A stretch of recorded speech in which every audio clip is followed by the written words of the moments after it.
नमस्कार बच्चों, तो कैसे हैं आप लोग। उम्मीद करते हैं कि बहुत अच्छे होंगे। तो आज के वीडियो में आपको हम धातु और अधातु से संबंधित 50 महत्वपूर्ण वन लाइनर ऑब्जेक्टिव प्रश्नों को लेकर आए हैं। तो चलिए देर न करते हुए प्रश्न को पढ़ा जाए और आंसर देखा जाए। तो प्रश्न क्या है? धातुएं सामान्यतः होती है। तो आपको पता है धातुएं कैसी होती है? ठोस होती है। सबसे हल्की धातु पूछ लिया जाए तो आप जवाब दीजिएगा लिथियम। अगला प्रश्न क्या है? पारा की विशेषता क्या है? तो आपको पता है पारा वैसी धातु है जो एक तरल अवस्था में पाई जाती है, यानी द्रव अवस्था में पाई जाती है। धातुएं विद्युत की होती है। तो आपको पता है धातुएं विद्युत की सुचालक होती है। जी बिल्कुल। अधातुएं सामान्यतः होती है भंगुर और विद्युत का कुचालक होती है। गैसीय अधातु का उदाहरण है तो गैसीय अधातु ऑक्सीजन। आगे और भी गैसीय अधातु है, आपको पता है। आगे चलते हैं। कौन सी अधातु बिजली की सुचालक होती है? अधातु की बात की गई है। एकमात्र अधातु ग्रेफाइट है जो विद्युत का सुचालक भी होता है। धातुएं आमतौर पर ऑक्साइड के साथ बनाती है। आपको पता है क्षारीय। जी, कहने का अर्थ है कि धातु के ऑक्साइड की जो प्रवृत्ति होती है कैसी होती है? क्षारीय। और अधातुओं के ऑक्साइड होती है वह अम्लीय होती है। तो इस प्रकार अगला प्रश्न वही है कि अधातु ऑक्साइड के साथ बनाती है अम्लीय। धातुओं की चमक को क्या कहा जाता है? धात्विक चमक कहा जाता है। अगला प्रश्न है कौन सी धातु चाकू से काटी जा सकती है? आपको पता है सोडियम। धातु की सबसे अधिक तन्यता किस में होती है? सोना में। आगे प्रश्न क्या है? प्रश्न है ध्वनि की अच्छी चालक धातु है तांबा। अगला है लोहे में जंग लगने के लिए आवश्यक है जल और वायु। जी बिल्कुल। अगला प्रश्न है धातु ऑक्सीजन के साथ प्रतिक्रिया करके बनाते हैं। तो आपको तो पता है धातु के ऑक्साइड बना लिया जाता है। धातुओं को सबसे अच्छा चालक कौन है? तो धातुओं का सबसे अच्छा चालक की बात करें तो चांदी है। अगला है कौन सी धातु की गंध होती है?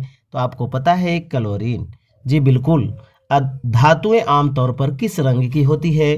तो सिल्वर या ग्रे रंग की होती है। चलते हैं अगले प्रश्न की ओर। सोना और प्लेटिनम किस लिए प्रयोग होते हैं? तो आपको पता है सोना और प्लेटिनम जो है आभूषण बनाने के लिए होता है। आगे चलते हैं। धातु जिसे वायु में जलाया जा सकता? मैग्नीशियम। जी बिल्कुल। अगला प्रश्न है धातु जो जल में तैरती है। तो जल में कौन सी धातु तैरती है? लिथियम। यानी कहा जाए तो सबसे हल्की धातु कौन सी है? लिथियम।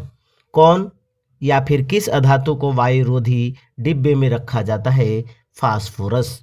क्योंकि वायु के संपर्क में आने से जो फास्फोरस होता है स्वतः जल उठता है। बिल्कुल।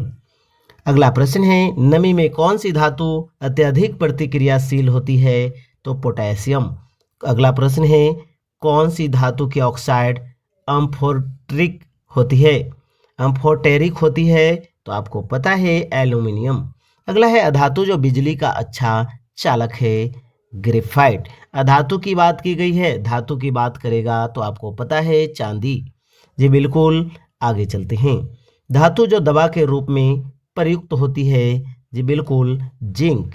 अगला प्रश्न है कौन सी अधातु की कठोरता हीरा से अधिक नहीं होती?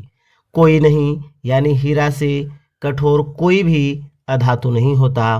तो आगे चलते हैं। अगला है धातु को अम्ल में डालने पर कौन सी गैस निकलती है? तो जवाब आप दीजिएगा हाइड्रोजन।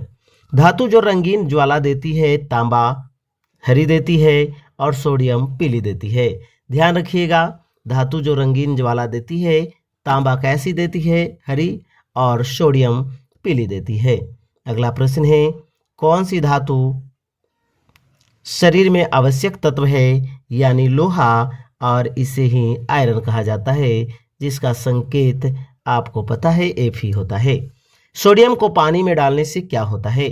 तेज प्रतिक्रिया से हाइड्रोजन गैस निकलती है। अगला प्रश्न है धातु जो मृदु होती है कौन सी धातु है? सोडियम और पोटेशियम। कौन सी धातु चुंबकीय गुण रखती है? लोहा। लोहा के पास चुंबकीय गुण होता है। कौन सी धातु जल और बिजली दोनों की कुचालक है? तो बिल्कुल सल्फर बिल्कुल सही होगा।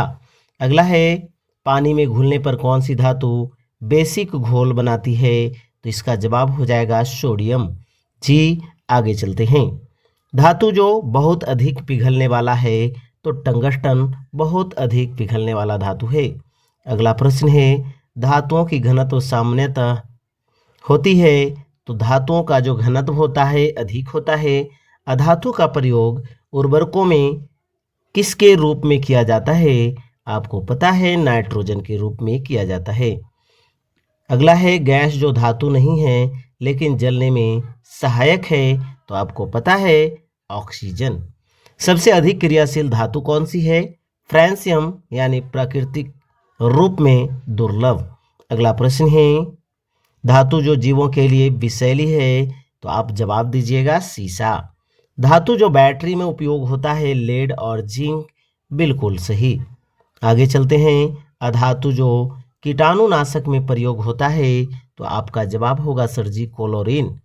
धातु जो ऑक्सीजन में काली हो जाती है, तो ऑक्सीजन में धातु चांदी है जो काली हो जाती है। अगला है, धातु जो अम्लीय वर्षा में योगदान देता है, आपको पता है सल्फर डाइऑक्साइड। सल्फर डाइऑक्साइड ऐसी अधातु है जो अम्लीय वर्षा में योगदान देता है। अधातु जो जल में नहीं घुलता लेकिन अम्ल के साथ प्रतिक्रिया करता है, बिल्कुल इसका जवाब होगा कार्बन। तो यदि ये वीडियो मेरा अच्छा लगा हो तो वीडियो को लाइक कर दीजिए, दोस्तों को शेयर कर दीजिए और चैनल को सब्सक्राइब कर दीजिए। धन्यवाद।